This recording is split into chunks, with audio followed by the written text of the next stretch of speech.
This Bank of America ROVAL 400 Betting Picks edition of the NASCAR Gambling Podcast here on the Sports Gambling Podcast Network is brought to you by Underdog Fantasy. Sign up with promo code RACESGPN to get a 50% deposit bonus up to $1,000. We are also brought to you by Rhythm. Crush college football and the NFL with Rhythm. Get your 7-day free trial today by going to sportsgamblingpodcast.com/RITHMM. Driver, start your engine!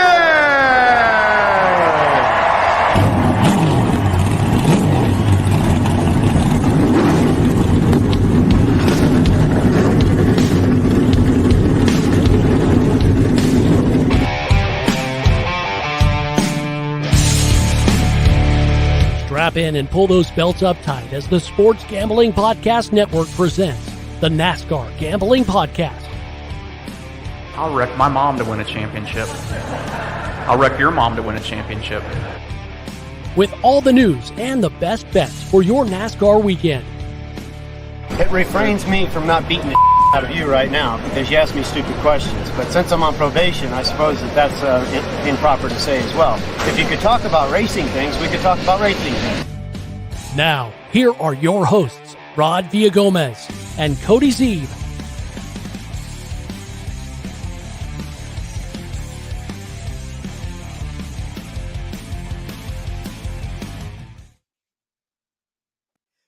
Welcome in, everyone, to my first day of broadcasting. It's, of course, the NASCAR Gambling Podcast here on the Sports Gambling Podcast Network. He's Cody Zeeb. I'm Rod Villagomez. If you're listening on the traditional podcast, you're not going to know what I'm talking about because I'm re-recording the cold intro so that you'll never know that it happened. Plus, there was like a big spike on my recording equipment. So whatever, you're never going to know. But if you're on YouTube, you know exactly what just happened. So this is the perks of joining live. You get to see the stuff that Rod doesn't fix in the post-production. And you get to see my name that I forgot to correct from yesterday's show. So hey, Cody Creed Zeeb. Well, I mean, listen, we're gonna keep it and hopefully not finish second in every fucking race this week. I mean, I was going to say it could come in handy. It could not. Who knows at this point? So we'll definitely see. All right, Cody, we're in the playoffs still in the Cup Series. It's the ROVAL, my friends. The not quite road course, not quite an oval.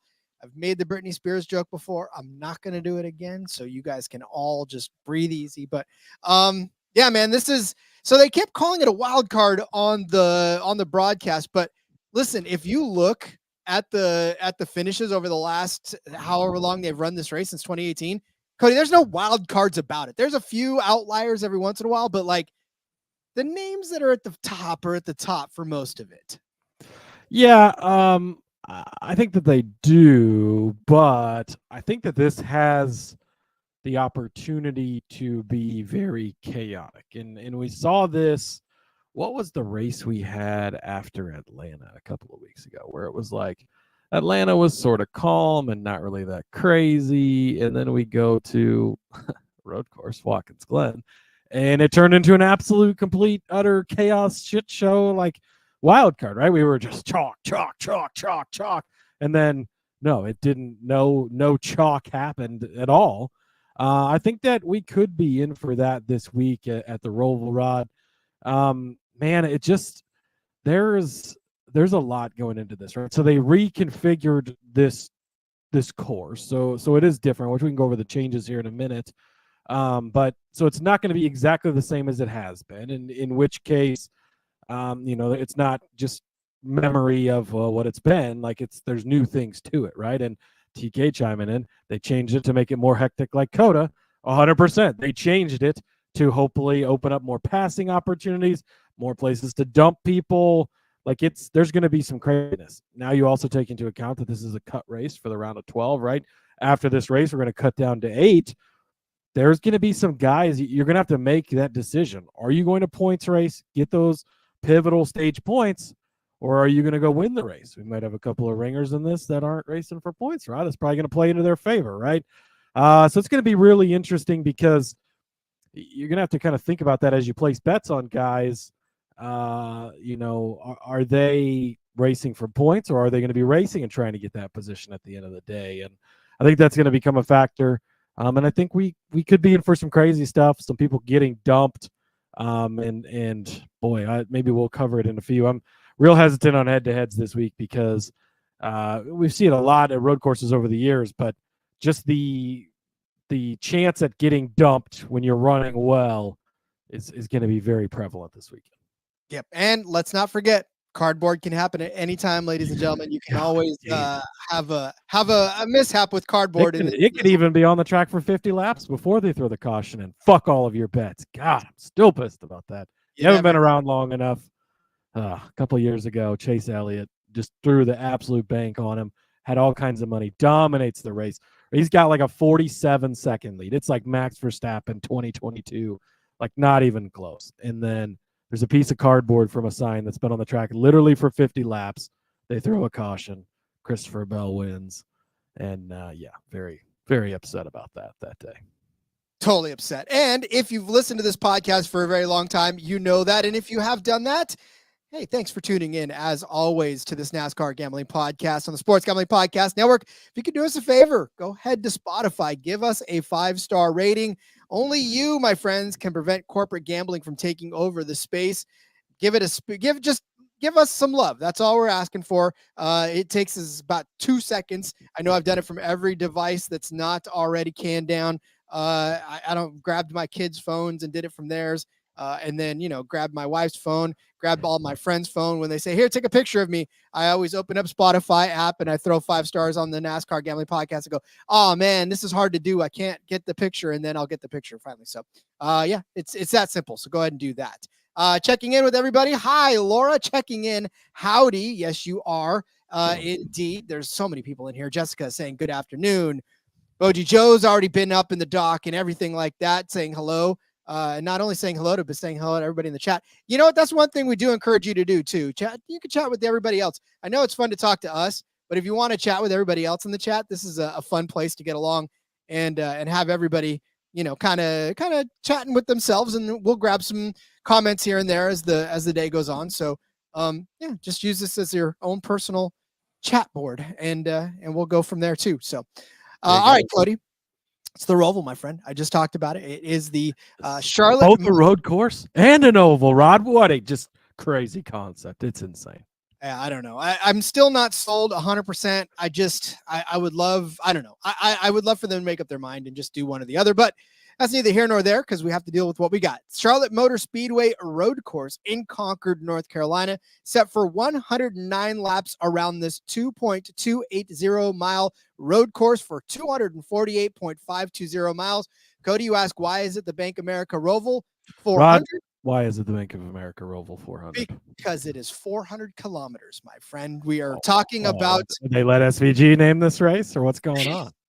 They were taking the F1, the Formula One approach to it, where we're talking kilometers, and you got to convert to miles. No, my friends. This time, 400 kilometers is 248.520 miles.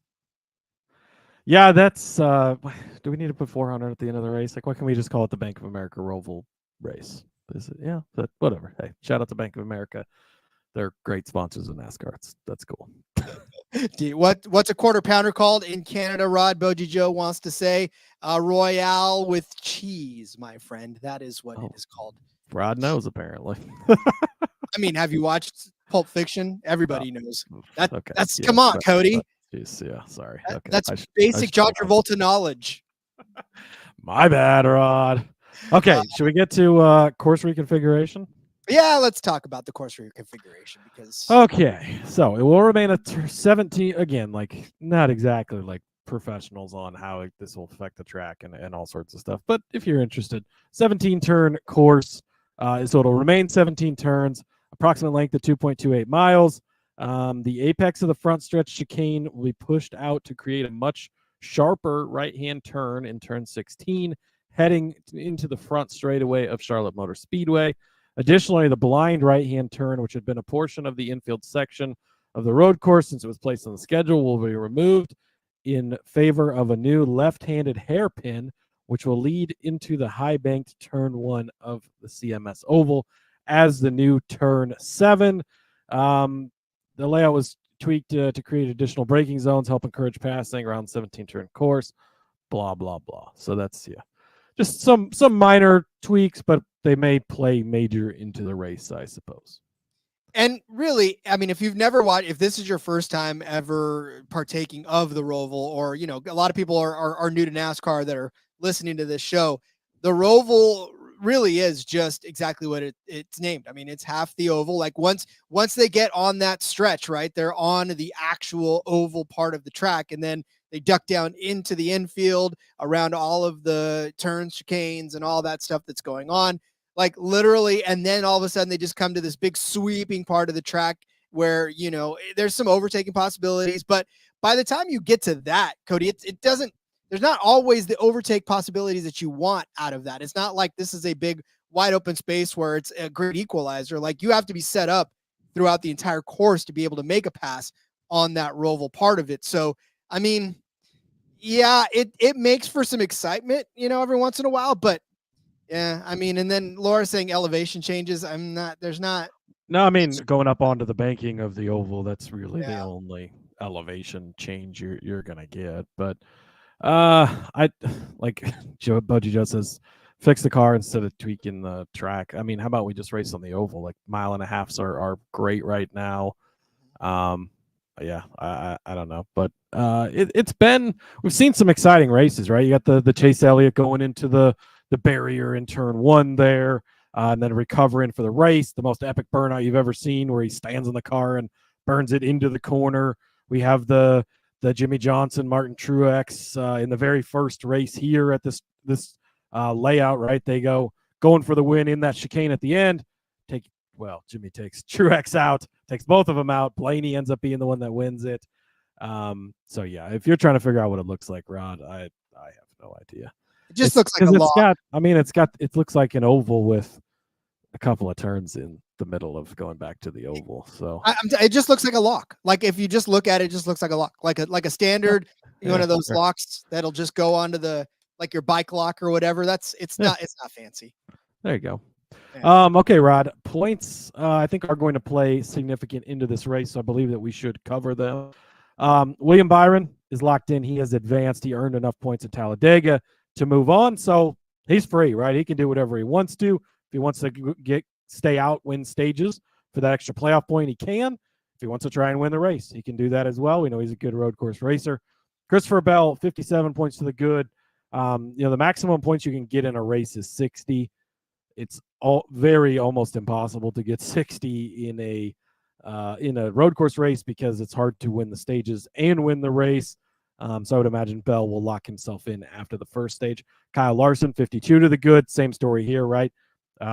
Second stage is over. Kyle should be locked in depending on where he finishes, depending on where other people finish. Denny Hamlin's 30 points to the good. Comfortable, but of course we know how quickly 30 points can disappear. Alex Bowman, 26 to the good. Brian Blaney, 25 to the good. Tyler Reddick, this season's champion, Rod, of course, only 14 points to the good. That's a little bit on the scary side of things. So it'll be interesting to see if they points race, if they race for the win, how they decide to attack that. Chase Elliott, same thing. He's only 13 points to the good. Underneath the cut line, this is kind of, the standings right now kind of look like how you would probably guess that they would be, right? You would think those are probably the 8 guys that advance. Underneath the line, Joey Logano minus 13, Suarez minus 20, Cindric minus 29, Briscoe minus 32. That's kind of the 4 guys you would expect of this group of 12 to be underneath of there. Will it remain the same? Nothing change going into Charlotte and coming out?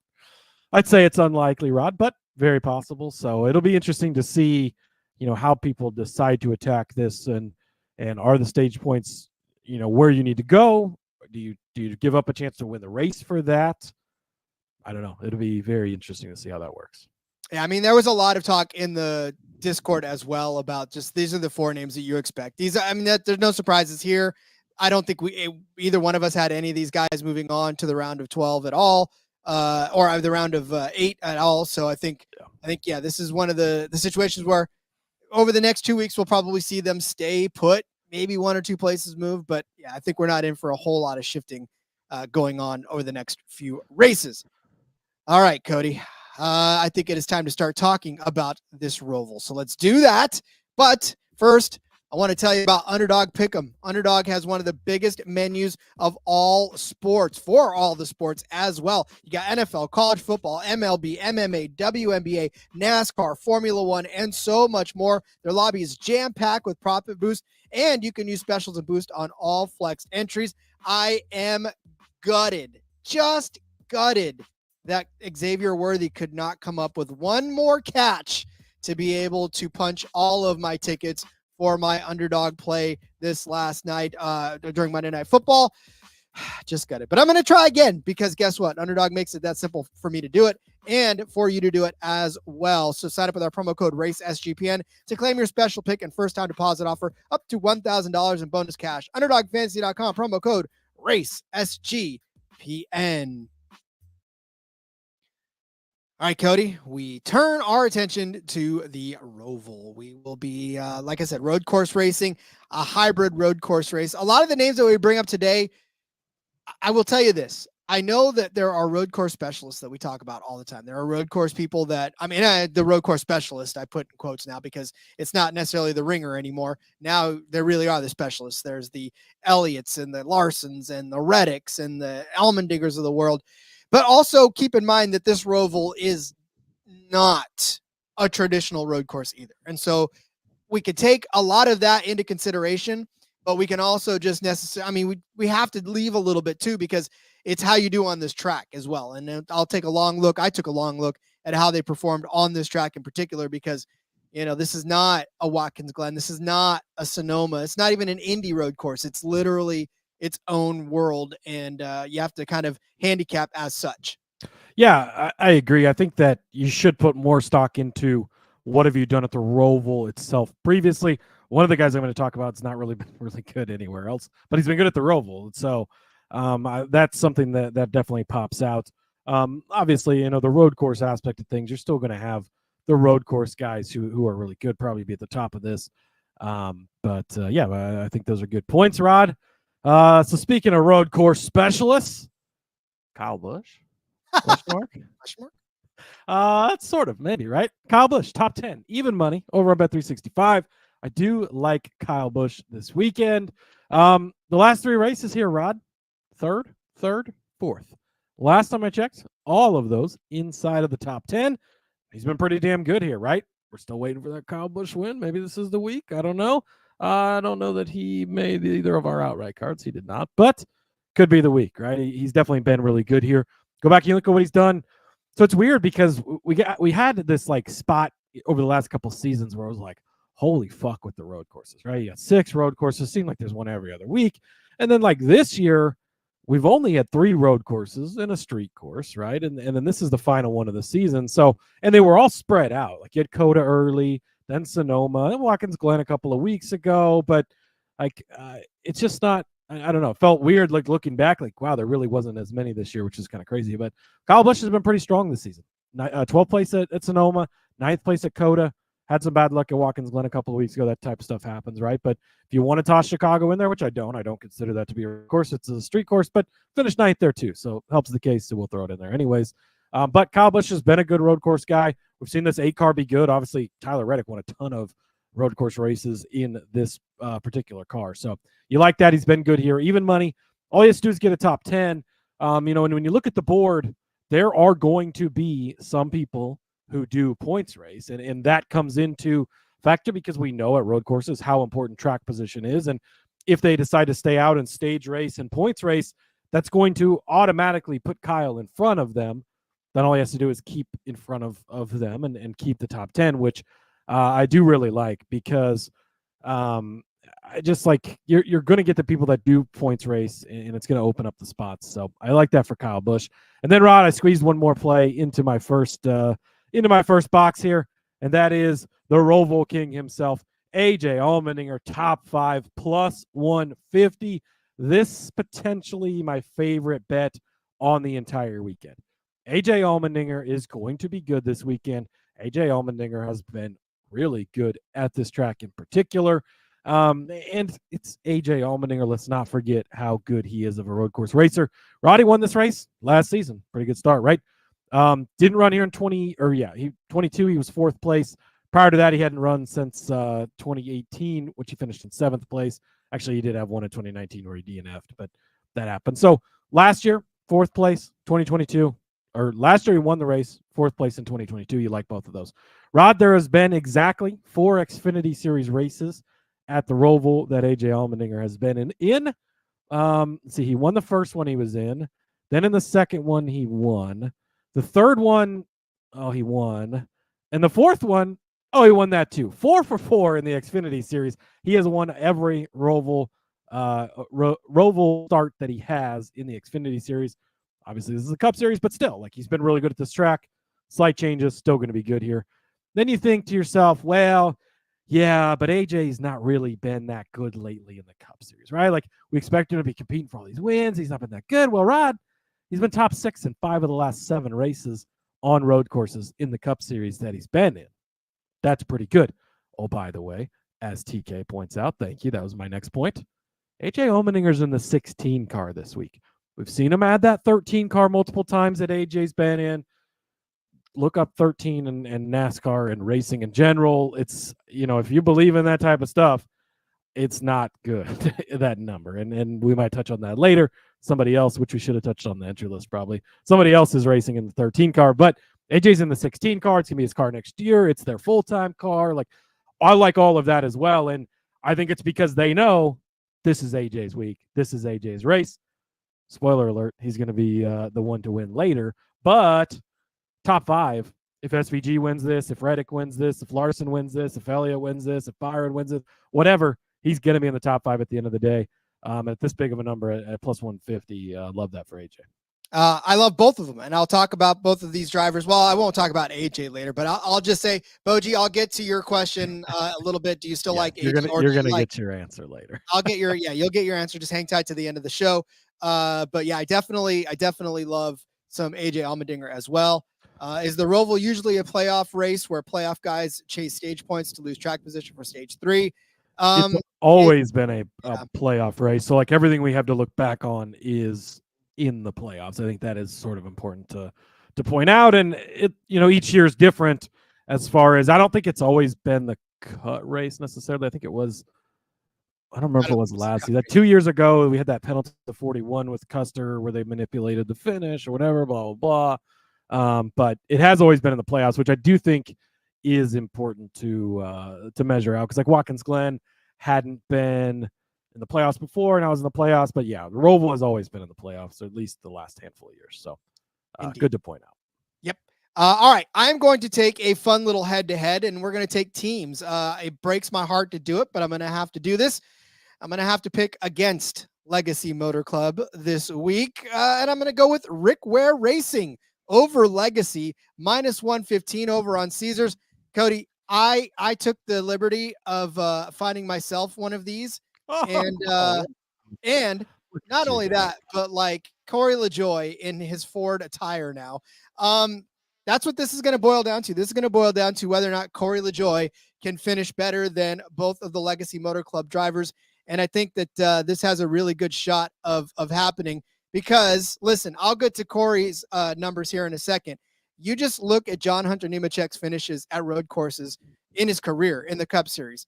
21st at Watkins Glen, 29th at Sonoma, 21st at Coda, 36th at the Roval last year, or in 2020 rather, when he was driving that number 38 machine, and then 35th at the Roval as well. So 2 at the Daytona road course rather. So, I mean, that's a part Roval as well. Just not good on road course races in the Cup Series is John Hunter Nemechek. You think about Eric Jones, right? How's Eric Jones done? He hasn't done bad. Right? I mean, he's got a third. Well, he's done bad, but he's done good in some spots too. 36th at the 36th at the Roval, 11th at the Roval, 17th at the Roval, 3rd.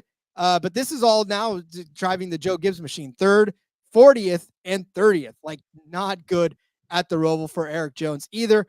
Road courses have not been his forte either, right? 33rd at Watkins Glen for Eric Jones earlier in the season. 19th at Sonoma, 32nd at Coda, 36th at the Roval, 29th at the Glen, 35th at the Indy Road Course. Stop me when you get to a good finish. 32nd at Sonoma, 23rd at Coda. You can stop me here because he got 11th at the Roval. Stop there, Rob. Oh, yeah, stop there. And then a 10th at Glen. But this is all in legacy, or this is all in Chevy equipment, right? The 43 Chevy equipment a couple of seasons ago. This has not been very good for him in that Legacy Motor Club Toyota. Well, here's the thing about Corey LaJoie. He's not in his number 7 Spire car anymore, but he's still pretty good, and he's still a good driver. In fact, we saw a couple of weeks ago where Corey LaJoie, actually last week, where Corey LaJoie was starting to put himself into positions at the at Talladega, where the muscle memory for him was kicking in, right, at these super speedways. So the driver's still there, and we know that Rick Ware equipment is not terrible this year. It's not elite, but it's definitely drivable, right? And if a good driver can drive it, as Corey LaJoie can be from time to time, then he can do it. His finishes at the Roval: 17th, 12th, 36th, or 35th, 27th, 27th. But still 2 good finishes in a row for him there. But road course races this season: 8th at Watkins Glen, 11th at Sonoma. These are already better numbers than anything I ever read from Eric Jones and John Hunter Nemechek in the last couple of weeks. Even 24th at Coda, 17th at the Roval last year, 20th at the Glen, 29th at the road course, 20th at Sonoma. Like, all of these numbers overall are much better than what we were giving him for that as well. Now, if you want to talk about Kaz Grala really quick, okay, let's talk about Kaz Grala, because he is driving that 15, and he's going to have a shot too. But Kaz Grala, no Cup Series starts at the Roval. However, he does have a 5th place finish in the Roval from last year in the 26 Sam Hunt machine. He's also got an 8th place finish in the 61, the Fury race cars machine there from a couple of seasons ago as well. Kaz Grala has not done very well on road course races this season. 27th at Coda.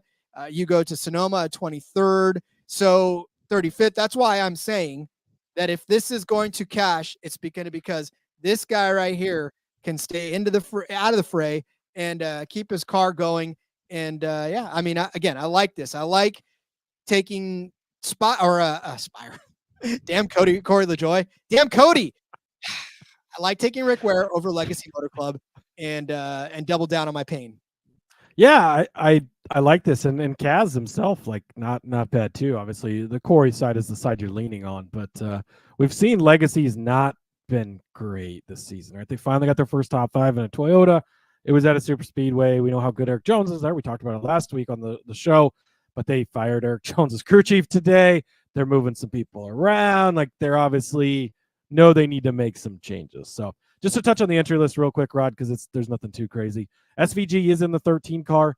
Seemed like a late addition. They didn't announce it until like this past week, so sort of interesting there. But he is going to be in this race in the 13. Kaz Grala, as you just mentioned, the 15. AJ's in the 16, and Josh Bilicki in the 66 car. Yep, no surprises there for the most part. I will talk about, though, the fact that somebody brought up that SVG is going to be driving a shopping cart, but I'll tell you later on what my feelings are about that, and I'll tell you exactly and precisely how fast I think that shopping cart is going to go on Sunday. But before we do, let me tell you about BetUS. Bet with the best in the business, BetUS.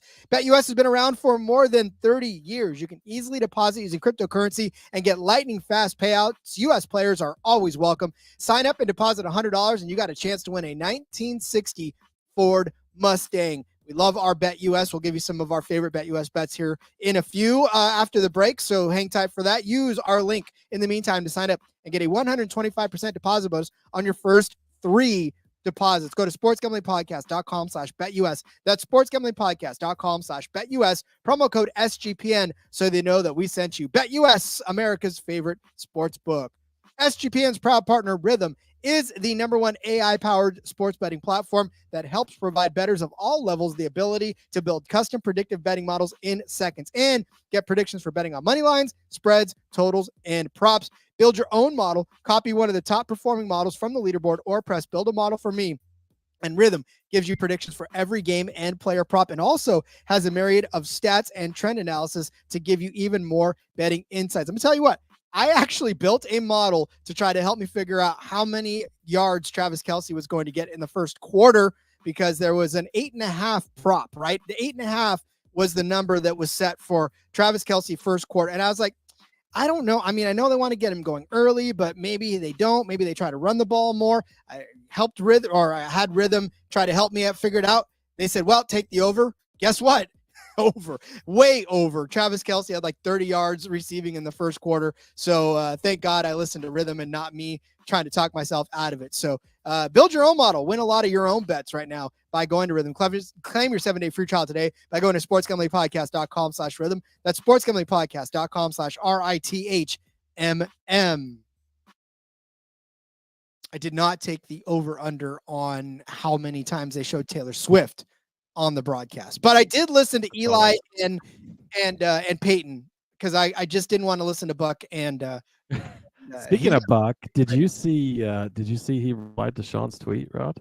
Yeah, I did. Sean Green tweeted out, of course, one of the owners and guys over on the main SGP show tweeted out about how Joe Buck is like a gif of a guy like milking signals or whatever, and he's like Joe Buck when he's talking about Pat Mahomes and Travis Kelce, and Buck replied and was like, "This is actually pretty funny, but they're pretty good too." So I thought that was pretty funny. Yeah, no, it's that you know what? Anytime you can get anybody like that to reply to a tweet and laugh about it, I think you're good to go. So absolutely. All right, Cody. All right, Rod. Next up for me, I'm going to go over to the top Ford market. This is an interesting market this weekend, and I sort of like it. I'm going to actually take the favorite in this market, Chris Buescher at +210. I'm also going to toss in a flyer at Chase Briscoe at 9-1. So you open up this market and you look at Fords. We know Ford is in general the weakest of the three manufacturers on road courses. They just don't have the drivers, right? Like Chevy's like, I was going to take Chevy to win this race. And you might even consider it's like -165, but there's a couple Toyotas that scare me and Chris Buescher maybe, but like Chevy should win this race with all the guys they have in this race. But anyways, so Chris Buescher's at the top of the board at +210. Really like Chris Buescher this week. Always like Chris Buescher on road courses. We'll get to why in a minute. So like him at the top, so I'm taking him at +210. McDowell is the guy who scares me the most in this group against Chris Buescher. So I'm sort of viewing this almost as like, if you're picking one of the head-to-heads, I'm getting a +210 on one guy. So I like that. Like Austin Cindric is in here. Doesn't scare me too much. Boji Joe, I know you got all this love for Joey Logano. You've said it 400 times in the chat. Joey Logano is actually pretty good at the Roval. I will toss it out there. He's got an average finish of 10.0 in the last 3 races here. So if you want to get invested in the Joey Logano deal, get invested in the Joey Logano deal. Best of luck to you. I cannot figure the guy out. He has 13 points to the bad.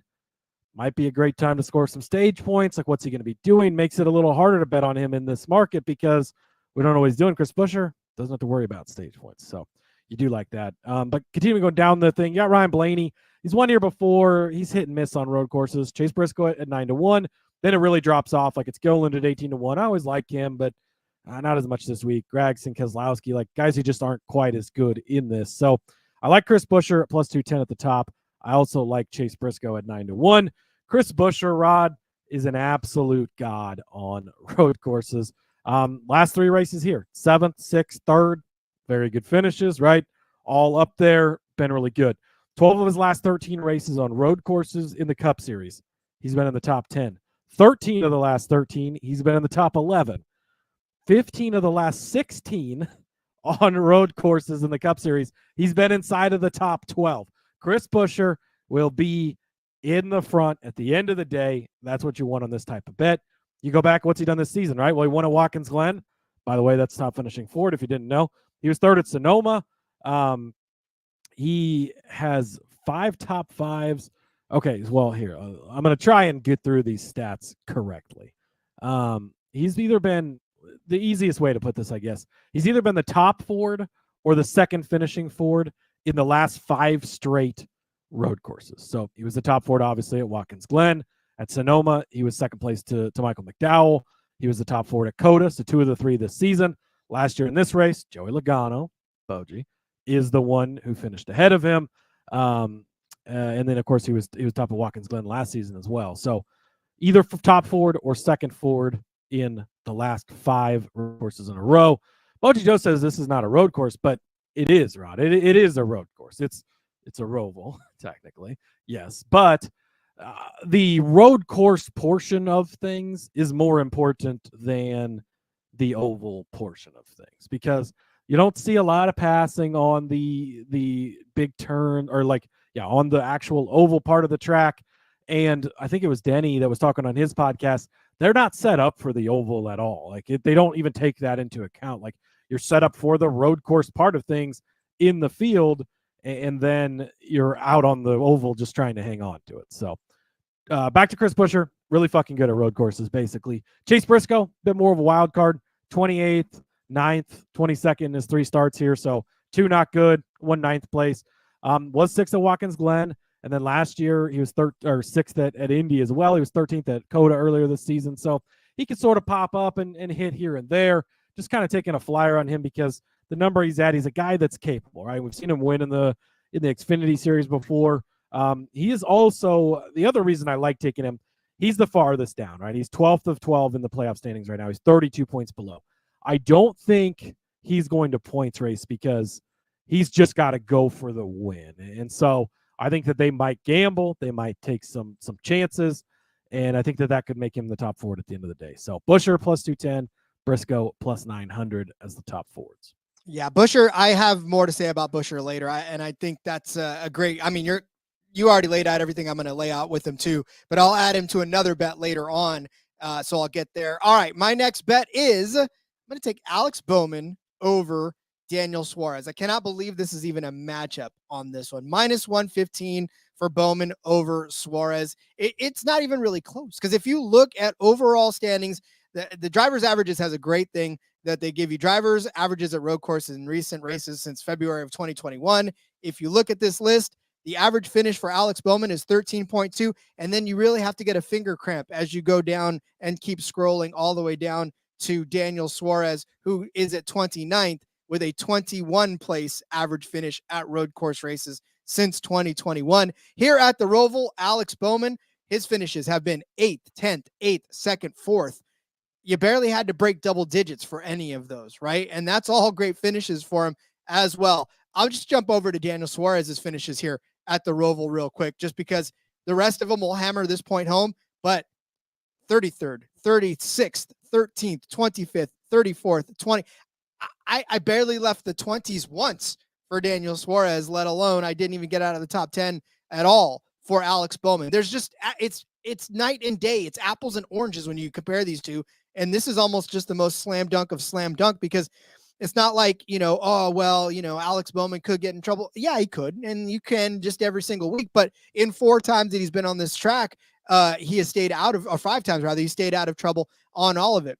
Road course racing, it's been up and down for Alex Bowman. I'll give him that. 18th at Watkins Glen, 15th at Sonoma, but 4th at Coda, 8th at the Roval, 23rd at Watkins Glen last year, 5th at the Indy Road Course. But again, here we go. Indy Road Course, right? More of a Roval than it is a road course. So that's an encouraging stat right there. 15th at Sonoma, 3rd at Coda. But then you switch over to Daniel Suarez's average finishes at road courses.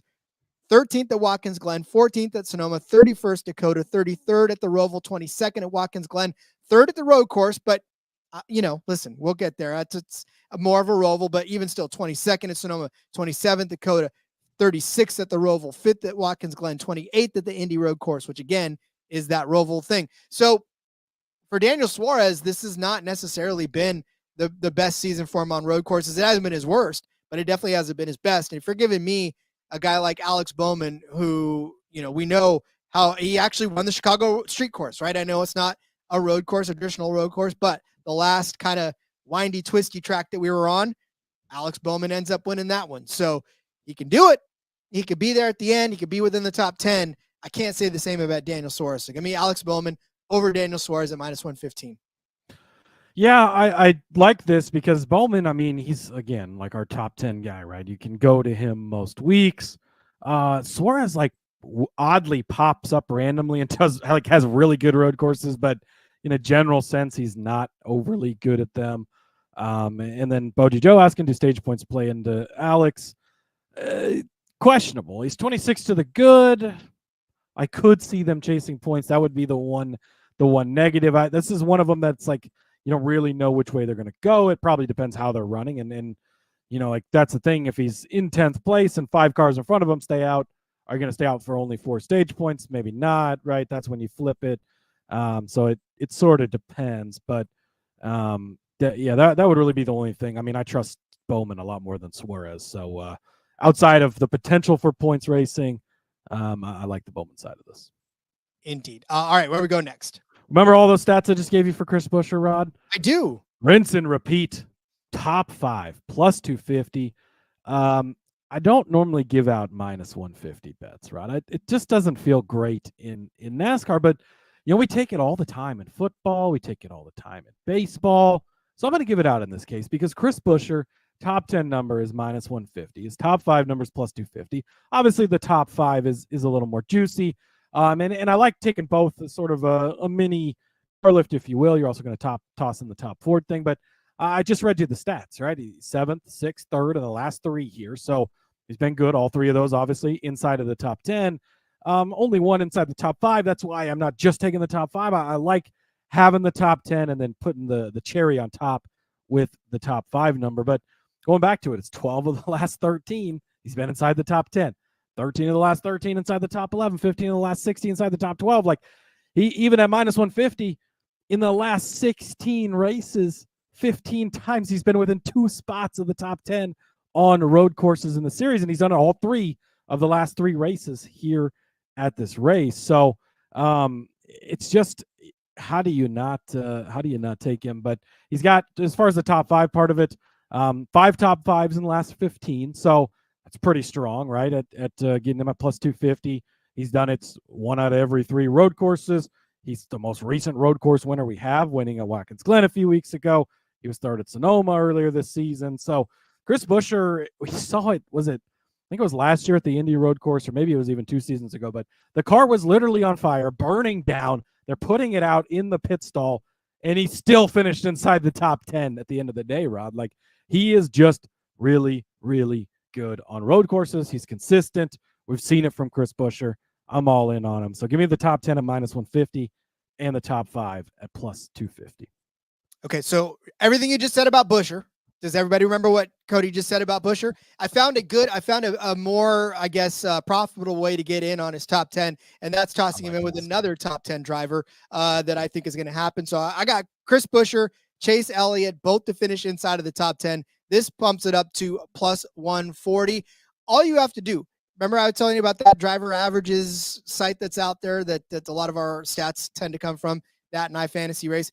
If you look at the top 2 drivers on average finish at road courses, the top 2 names, Chase Elliott, Chris Buescher. Their average finish, both 9.2 on road course races in general at all. So Cody just read you off all of Chris Buescher's numbers, right? 7th place finish, 6th place finish, 3rd place finish on the Roval over the last few starts. But Chase Elliott, 9th place. I mean, 20th and 12th, that's kind of rough. It makes you go, ouch. But he's won the Roval twice, right? He won the Roval in 2020. He ran the Roval in 2019, and he finished 6th in 2018. So you like it for that. That's a top 10. I mean, those are all top 10s, except for the 20th and the 12th. But, you do what you got to do to pick the stats that you want to pick.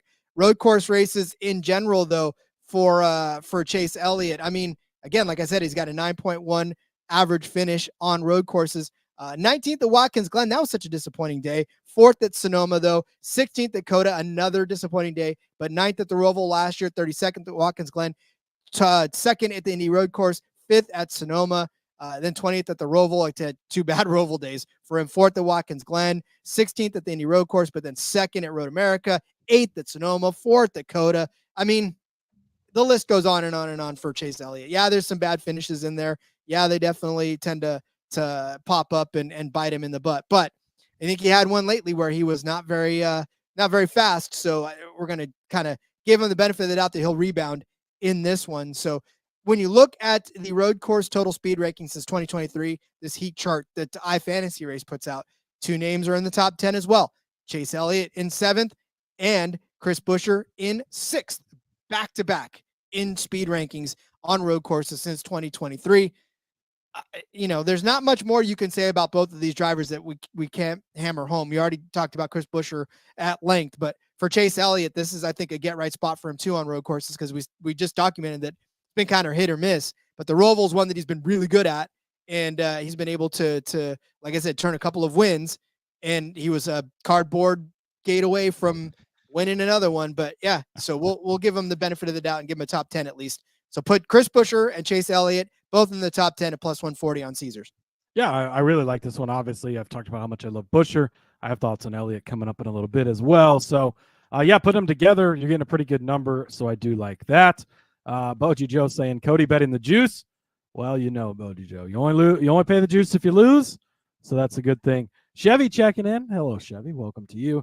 Chastain showing speed lately as well. Could be one to watch. He's a guy that I looked at, but he's not been great here at this track. Now, I mean, so it's tough, though, because he finished 10th last season here at the Roval, 37th in the previous season. Before that, he was at Chip Ganassi, so you have to weigh that in, 23rd. Now, he did actually have 22nd and 24th place finishes in premium motorsports cars before that, so shout out to him for doing that. But I don't know. He's only plus 120 for a top 10. Like, just not really a good way. Like, yeah, there's not a good number to bet on him at, I guess. So that's sort of probably the main reason Chastain not making the show this week. All right, Rod, next up for me. I do think that there is some elements of chaos that could go into this race.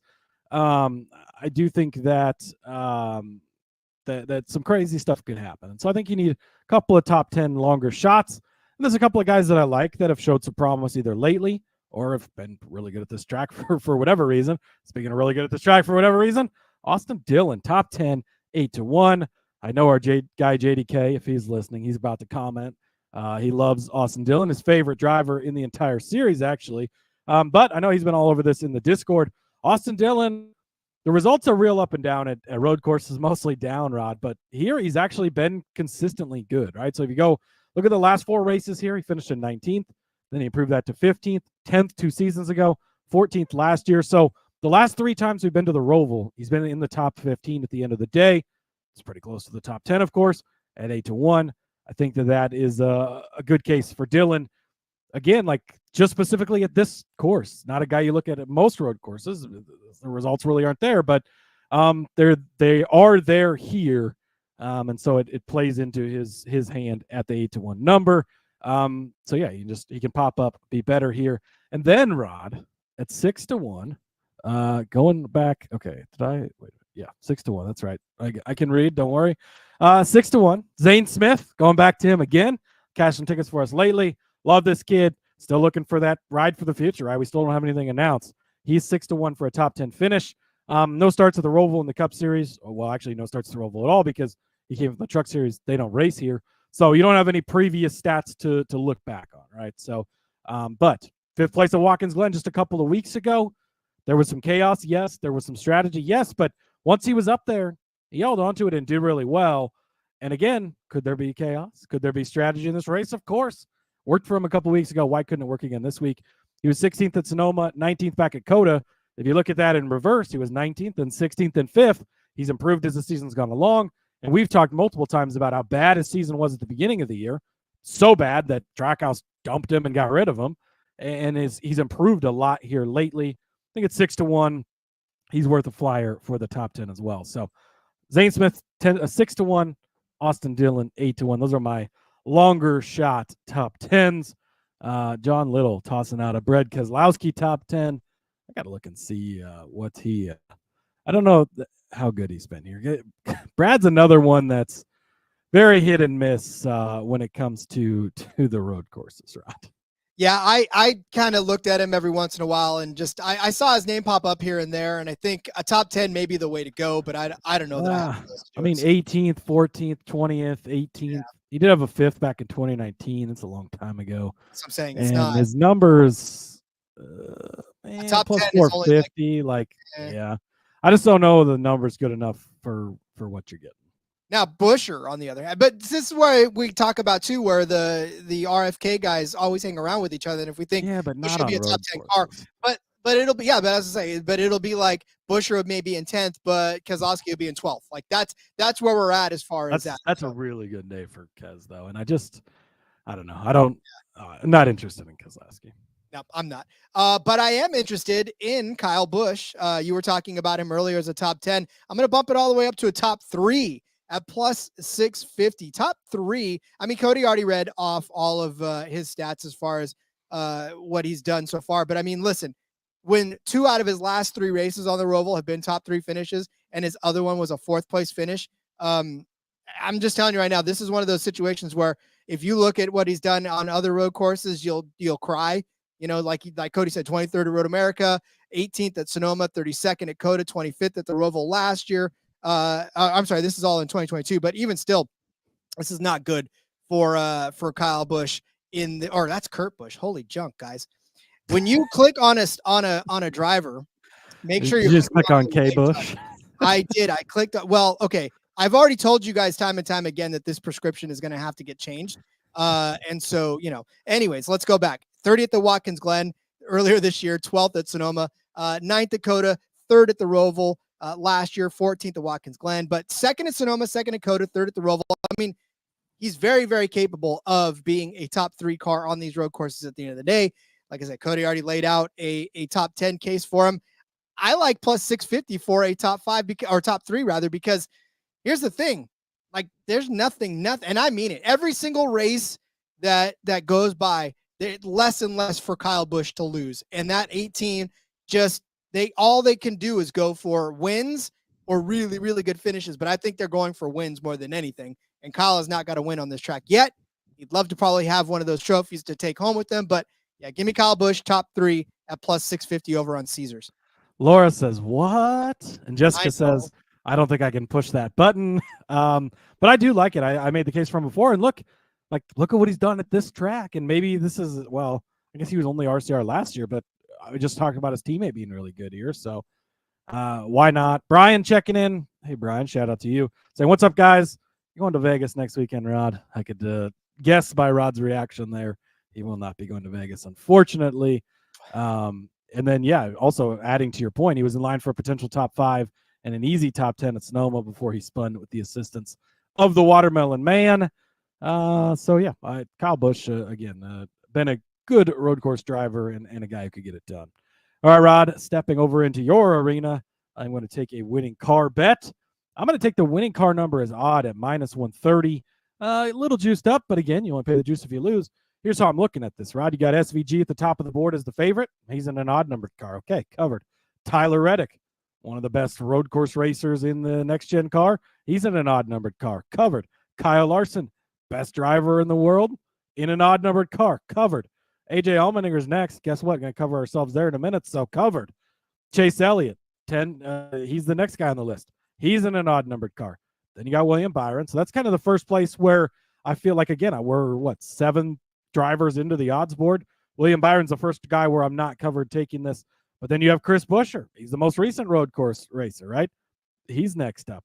Then you got some even cars after that, but even a Ross Chastain, he's capable of winning at a track like this. Sure, Daniel Suarez, maybe he gets it done. Denny's showed some prowess lately. Could I interest you in a Denny? Martin Truex Jr. should have won a race here before, Rod, till Jimmy Johnson took him out. He's retired now, but maybe he steps out of retirement for this. But I just feel like the odd side of things, like Truex is retired or Jimmy's retired? Both, but I was talking about Truex being retired because he is. Actually, Jimmy might be less retired than Truex is at this point. I don't know. It's close. But the odd side of things, like you're really, really covered at the top of the board. And like, again, the only guy in that top group of 5 drivers or 6 drivers that you don't have is AJ. And well, spoiler, I'm about to take him in the outright portion. So I'm going to be covered for all of them. So MTJ drives the 19 car, which is an odd number. So I like the odd side of things at minus 130. I like the odd side of things. In fact, I was going to take the odd side of it until I liked this one better. And that is the winning car number under 16.5 at just a little less juice at minus 120. I was going to take the under 13.5 because that one's like minus 110. But I thought, why not just pay a little bit more juice and cover yourself with everybody? I have 2 questions, Rod. What number does AJ drive? 16. What number does SVG drive? 13. But okay. Like Cody said, you also get Ross Chastain. But wait, there's more. Oh, wait, there's more. You get the Ross Chastains of the world. You get Kyle Larson in that as well. You get Brad Keselowski if he accidentally wins a race. You get Noah Gragson. You get Ryan Blaney.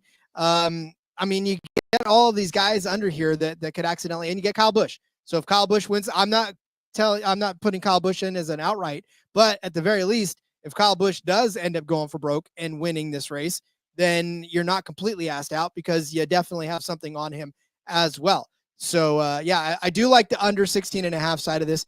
I mean, there are guys that scare you on the outside, but maybe you take the odd and maybe you take the under, and then, you can definitely go for that. So I mean, I'm telling you right now, the underside of this 13.5 is there, but 16.5 is absolutely the way to go because, just like Brian said, it's this favorite bet. It's you get everybody that you could possibly want in that under 16.5. Yeah. And to his point, all these guys that aren't racing for points that are just going to be going, like, these guys are all going for the win. AJ is not worried about points. SVG is not worried about points. Busch isn't worried about points. Chastain isn't worried about points. You also get Larson in there, who I don't know needs to be worried about points. You also get Elliott in there, who's been great at this track. Like, you get a lot of heavy hitters in this. And again, you don't get Corey LaJoie as Bojich. How about you get Justin Haley? Not anymore. No Corey LaJoie anymore. But but again, like, you're really covered at the top of the board. I mean, other than Reddick, you've got, 4 of the top 5 favorites. So do like that. All right, Rod. Speaking of outright winners, AJ Allmendinger. We've been talking about him pretty much the whole show. 8-1, Rod, defending race winner here. He is really good here. 4 for 4 in the Xfinity Series, winning on this track. Won this race last year, 4th in 2022. It's all about AJ. He's back in that 16 car. I like that so much more than being in the 13 car. And again, he hasn't been that good lately in the Cup Series. Top 6 and 5 of the last 7 on-road courses in the Cup Series. He's been strong enough. I think that they believe with AJ they could be in contention at any of these road courses, but there's extra double, triple red circles around this on the calendar. This is AJ's race to come in and win this race. I think he does just that. I created this doc early this morning, literally wrote AJ's name in there, then sent it to Rod. That way, I didn't even write a number. No, I just wanted to make sure he knows I have AJ Allmendinger because this is the guy I want to be on this week. 8-1. He's too good to pass up. I'm also going to take Tyler Reddick 13-1 over on, these are all on FanDuel. Again, FanDuel hitting it out of the park with outright numbers. They've had the best every week lately here. Tyler Reddick is 13-1. I know John Little had mentioned him earlier at 10-1 over on Caesars, but if you go to FanDuel, 13-1, I like that better. He's been solid here at this track, right? He's got 4 starts here, 12th, 2nd, an 8th, and a 6th place. He's been top 8 in 12 of the last 15 road courses. Again, one of these guys that's been really, really good at road courses. I mean, probably been the best as far as road courses go in the next-gen car. He's got 3 wins, all in the next-gen car, I do believe. So Tyler Reddick, or maybe it's somewhere before, someone was after, but either way, Tyler Reddick has been really, really good. And a 13-1, too good of a number here. One of the concerns, I guess, with him is he could be points racing, and so you might have to worry about that because he is one of the guys that's only 14 points to the good. But maybe they just go for broke and try and win this race. And even if they do points race, you can still put yourself in position depending on how things lay out for you. So I do like that. And another guy that's same situation. Maybe that's why you're getting better numbers on these guys. But a gamble that I'm willing to take because if it ends up where they're point racing and you don't catch these, you're still getting good numbers. Chase Elliott at 15-1. This number's too big here, Rod. He's got finishes of 6th, 1st, 12th, 19th, or 20th, and 9th. And an asterisk on one of those because the fucking cardboard that was on the track for 50 laps. You should have 3 wins here in 6 races. Chase Elliott has been extremely good at the Roval. He's been good at overall in road courses. Of course, we know he's got 7 road course wins in his career. 2nd place at Indy last year, 5th place at Sonoma last season as well, 4th place at Sonoma earlier this year. He's been in contention. Brian checking in and saying Reddick and Elliott are 2 of his favorite drivers to fade in matchups this week. Both are points racing.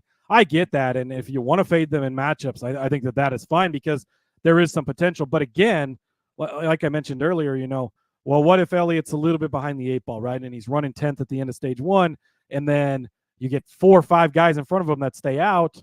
Do we need to stay out for 3, 4 points, 5 points maybe? Like, depending on the circumstances, it could flip their race enough that 2 of the better road course racers we've had over the past couple of seasons, and especially Elliott, a guy that's been really good at this track. At 15-1, at 13-1, I think these numbers are just too big for them. Again, a lot of things could go crazy haywire. Maybe we get a big wreck on the first lap. It takes out the bottom 4 guys, and they don't have to worry about points. I mean, there's plenty of things that could go wrong. So definitely not a bad strategy to fade them head-to-head if you think it's going to turn into them just points racing. But I think there's plenty of scenarios where they might have a chance to win this race, and they're just too good at these numbers. Cody, do you know who's not point racing this week? Who's that, Rod? AJ Allmendinger. I already told you. No, That's you're right. why he's 8-1. Indeed. Well, guess who else isn't? It's SVG. Got him at plus 600 over on Bet365. It's the highest that you can get, or the longest that you can get for him. There's some sites that I saw that had like plus 450 for SVG. They are not going to get burned by SVG. Plus 600. Look, I don't care if he is driving a shopping cart. That is going to be the fastest shopping cart on the track. I don't care if it's the 13. I don't care if it's the 395th. I don't care what number is on the side of that car. If SVG is driving the side, or if he's driving even on the side of the car, I don't care. It's going to be a fast car because SVG knows how to road course race. You know why I know that? Because he's won so many of them in the Xfinity Series. It's ridiculous. He did come in second. He has yet to win an actual road course race in the Cup Series. I understand that. I get it. But at the same time, the only one that he's actually been in that's been a real road course has been, well, okay, I'll take that back because he was at Quota earlier and started 20th. So that was his first road course race. And you got to remember, he was actually in the mix for being in the lead, right? But got kind of shuffled up. So, but second at Watkins Glen earlier this year. This is a guy that's been learning and learning and learning so much. We keep saying that, but it's definitely true. Everything he's been learning, everything. And Laura says he's knocking on the door.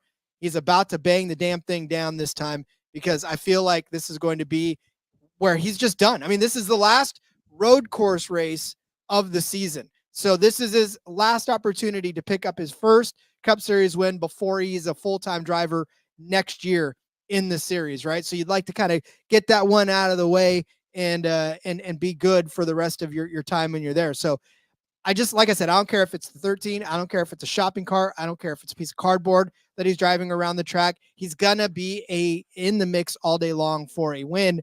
And I think you have to have something on him. And I will add, this is not officially on the card, but I looked it up because the AJ Allmendinger, Shane Van Gisbergen exacta. So if you wanted to take either end of that, right? If you wanted to put SVG first and AJ second, that's 22-1. If you wanted to switch it around and put SVG second and AJ first, it's still 22-1. So an AJ and Van Gisbergen exacta 22-1. Doesn't matter which side you take it. A Quinella on these guys. SVG, AJ plus 900 for the Quinella. So, or the Quinella. So I'm telling you right now, it's this is where it's at. Nick, I know it's Chicago last year, but it's not a road course. It's not really a road course. It's a street course. Yeah. We're kind of not counting that one. Brian checking in too. Colleague plus 325, another good wager. I do agree with that. Like if you don't want to pick a side, or if you like both these guys, I think that is a good way to go. Rod, he is 7-1 over on FanDuel, so you can get a little bit of a better number there. Ooh. I love SVG. I think he's a great driver. I think that he's really good. I just have a couple of questions. So he's got 3 career starts on road courses, not Chicago. And sure, if you want to toss Chicago in there, fine. He's got 5. He's got to win at Chicago, but he also didn't win the other Chicago race. He's 10th at the Indy Road Course last year. He was 20th at Coda earlier this year, and he was second at Watkins Glen a couple of weeks ago. He has 2 career laps led in the Cup Series on road courses. They just announced last week, or like within the last week, that he's going to be racing in this car in this race. Like almost seems like it was thrown together at the last minute. It's the 13 car, not the 16 car. Should he be the favorite? That's where I'm hung up on betting on SVG. Could SVG come out here and win this race? It'd be great. Maybe he's a great bet at 7-1, sure. But should he be the favorite over everyone else when he's never won on a road course in the Cup Series? He's finished second a couple weeks ago, but only led 1 lap. Like I just, all these people, he's getting in a Trackhouse car next year. He's locked into the playoffs. Like, is he locked into the playoffs? I mean, you're adding Mexico in there. I think that's going to be a big advantage for him. He's really good at these road courses. And again, I wouldn't be shocked, but I don't know. I just let me like, should he be the favorite when he's not even done it in the Cup Series yet? No, yeah, and I agree he should not be the favorite, but I still think 7-1 is pretty damn good odds for a guy that has the possibility of winning this race as well. Should it be longer? Yeah, but 7-1 is still not anything. You'll take. It's not a plus 350, so I will agree with you there. Yeah, I do. they didn't. I would lean toward a Larson or some of these other guys, maybe a little more than him up top, and obviously AJ's the guy that I went with because I think this is AJ's race, but. That's the only thing I'm hesitant for SVG yet. Okay, Cody lost second gear. Well, guess what? He's in a shit Colleague car, like not the greatest of equipment, right? And you can make that case against AJ too. But not only is he in a Colleague car, he's in the third Colleague car, which we've seen them have plenty of problems. And he got taken out of Chicago. Well, what if he gets taken out this week? So he's 1 for 3 getting taken out, or whatever it is, 1 for 5. Like he's gotten taken out. I don't know. Again, like I think the number is good enough if you want to take it. It's 7-1. It's not plus 250. I have a hard time understanding why is he the favorite to win this race when he's never won a road course race in the Cup Series and a 20th and a 10th in 2 of his 3 starts. Like It's because the books don't want to lose their ass but I guess they would get more action if they had a little longer on it, because people like us would be like, are you kidding me that he's 14? Well, and if he was longer, then I would say bet him too. So that's the thing. So I don't know. I don't know. Well, look, all I say is that you took AJ, so I couldn't. So I had to take somebody else, and SVG at that price seemed right to me. So all right, get out your pen and paper. It is time to go over our bets for the Bank of America ROVAL 400. And for those of you on the YouTube, get out your screenshot device of choice and screenshot this as we go over our bets. Cody started you off with Kyle Busch as a top 10 car at plus 100, even money. And then also tossed in an AJ Allmendinger top 5 at plus 150. I said that Rick Ware would finish better than Legacy Motor Club. And really, it's just the one man that I'm hoping that does it. But if both of them do it, sure, that's fantastic. So at minus 115. And then Cody gave you Buescher as a top Ford at plus 210. Tossed in Briscoe at 9-1 as a top Ford as well. I gave you Alex Bowman over Daniel Suarez at minus 115. Cody gave you Chris Buescher as a top 5 car or plus 250 and a top 10 at minus 150. I said that Buescher and Elliott would both finish inside of the top 10 at plus 140. And then Cody gave you Austin Dillon as a top 10 car at 8-1. Zane Smith as a top 10 car at 6-1. I said Kyle Busch would finish inside of the top 3 at plus 650. Cody said that the winning car would be odd at minus 130. And I said that it would come from underneath 16.5 at minus 120. Cody said AJ at 8-1, Reddick at 13-1, Elliott at 15-1 would win this race. And I said, give me SVG. That price has been updated to plus 700 over on FanDuel to win the Bank of America ROVAL from the Charlotte Motor Speedway. The chat does appear to agree with you on SVG, Rod. And again, like, don't come at me. Oh, you hated on SVG. Like, I think he's great, and I wouldn't be surprised if he wins this race. I just don't know that he deserves to be the favorite. Also, some fun facts for you, Rod. 661 career NASCAR Cup Series races in the number 13 car. 1 win. Johnny Rutherford, 1963. 38 top 10 finishes is all. It's only sat on the pole twice. Been a good number in NASCAR, but, who knows? It's all right. I'll still take it. Look at me. I'm not number suspicious. I'll take the 13 car. I'll go on Friday the 13th and do things that you're not supposed. I'll walk under a ladder. In fact, I even 13 worked out really good for Dan Marino, right? He won a bunch of Super Bowls. It's fun.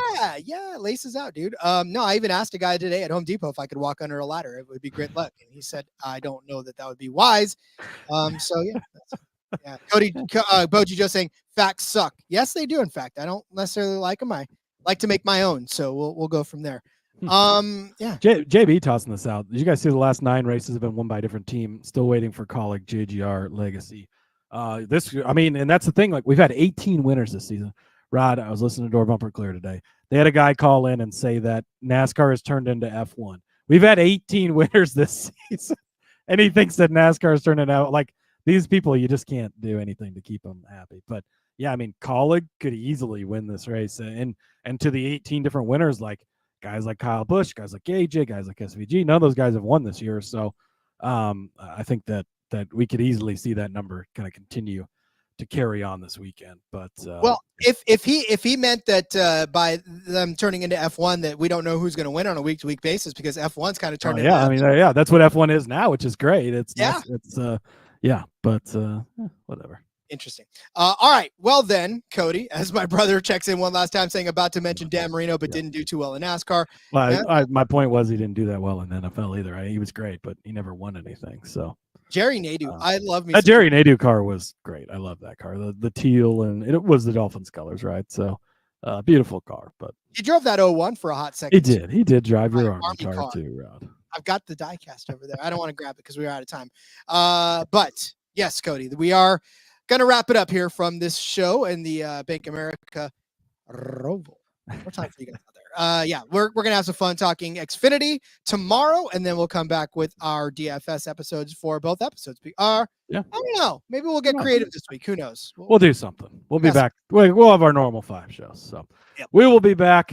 All right, Rod, follow me over on the X in the meantime at Husker_Zeeb. Find all my stuff there. Share my NFL picks every week.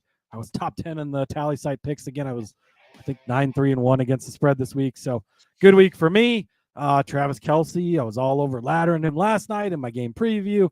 Make sure you follow me there for all that stuff. And see you guys tomorrow for the Xfinity Series show. And let's fucking go. It's AJ week. Don't forget. AJ SVG. Follow me on Twitter. I'm RJV at RJ Villagomez over there on Twitter. You can find me and all the stuff that I got going on, whether it's here, whether it's Sportsbook Review. Got some first touchdown stuff coming. I don't know, whatever. Just go look on the site. If you haven't by now, just do it. There's so much going on. Of course, check out In Between Media. The back road is going to be this week as Seth and Elliot get you going for the ROVAL as well. Yes, AJ, ja. We'll see you tomorrow for Xfinity. Until then, ladies and gentlemen, as this show goes way off the rails, let's go racing and let it ride. Another piece of us is broken.